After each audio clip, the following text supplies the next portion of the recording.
पहली class ticket होने के बावजूद गांधी जी को सिर्फ इसलिए कंपार्टमेंट से बाहर फेंक दिया गया क्योंकि वह गोरे नहीं थे। उस समय भारतीयों को तीसरे दर्जे की श्रेणी में रखा जाता था और हर भारतीय को कुली कहकर बुलाया जाता और नस्लीय कानूनों का शिकार होना पड़ता था। रात के घुप अंधेरे में दक्षिण अफ्रीका का पीटरमैरिट्सबर्ग स्टेशन, कड़ाके की ठंड थी। एक आदमी जिसके पास फर्स्ट क्लास का वैध टिकट था अपनी सीट पर बैठा सफर कर रहा था, लेकिन तभी एक अंग्रेज टीटी आता है और उसे धक्के मारकर कंपार्टमेंट से बाहर सीधा ठंडे प्लेटफॉर्म पर फेंक देता है। उस रात उस प्लेटफॉर्म पर ठंड से ठिठुरते हुए उस बैरिस्टर ने एक फैसला किया। उसने सोचा, या तो मैं वापस भारत लौट जाऊं या फिर इस अन्याय के खिलाफ लड़ दूं। उन्होंने दूसरा रास्ता चुना और उसी एक रात उसी एक फैसले से जन्म हुआ दुनिया के सबसे ताकतवर हथियार का, जिसका नाम था सत्याग्रह।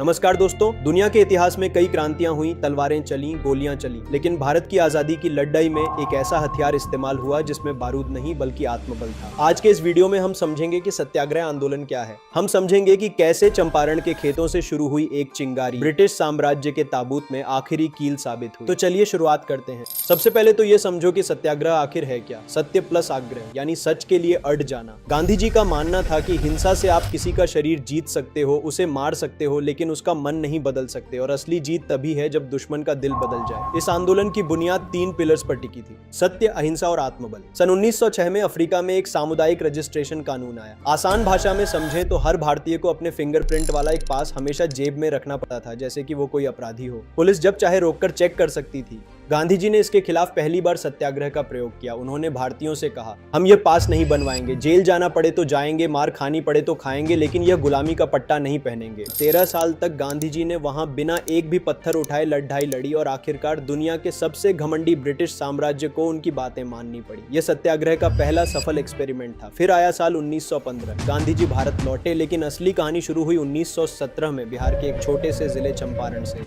चंपारण के किसानों की हालत नर्क से भी बदतर थी। वहां एक सिस्टम चलता था, 3 कठिया प्रथा। अंग्रेज जमींदारों ने नियम बना रखा था कि हर किसान को अपनी जमीन के 3/20वें हिस्से पर जबरदस्ती नील, इंडिगो की खेती करनी ही पड़ेगी। अब आप सोचोगे इसमें बुरा क्या है? बुरा यह था कि जिस खेत में एक बार नील उग जाए वो जमीन बंजर हो जाती। ऊपर से अंग्रेजों ने इतने भारी टैक्स लगा रखे थे कि किसान दाने दाने को मोहताज थे। गांधी जी वहां पहुंचे। उन्होंने किसी मंच से भाषण नहीं दिया, बल्कि उन्होंने गांव-गांव घूमकर कीचड़ भरे रास्तों पर चलकर 8000 से ज्यादा किसानों के बयान दर्ज किए। पहली बार भारत के गरीब किसान को लगा कि कोई तो है जो उनकी सुन रहा है। यह अब सिर्फ एक शिकायत नहीं, एक जन आंदोलन बन चुका था। सरकार डरी। गांधी जी को जिले से बाहर जाने का ऑर्डर दिया गया, लेकिन गांधी जी ने कहा, मैं नहीं जाऊंगा, मुझे जेल में डालना है तो डाल दो।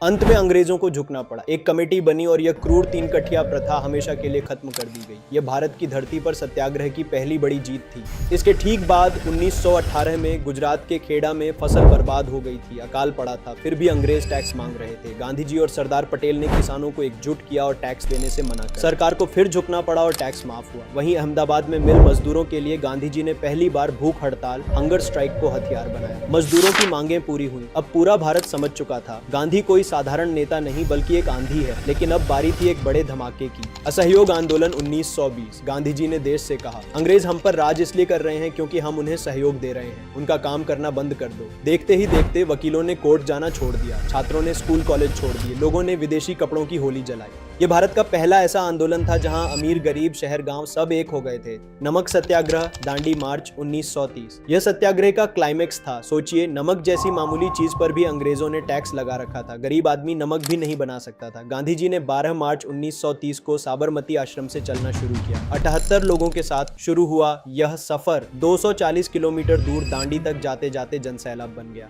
दुनिया भर के पत्रकार देख रहे थे। एक बूढ़ा आदमी हाथ में लाठी लिए दुनिया के सबसे ताकतवर साम्राज्य को चुनौती दे रहा था। 6 अप्रैल की सुबह गांधी जी ने समुद्र किनारे एक मुट्ठी नमक उठाया और कहा, इसके साथ मैं ब्रिटिश साम्राज्य की नींव हिला रहा हूँ। इस एक घटना ने हर भारतीय के अंदर से पुलिस और जेल का डर निकाल दिया।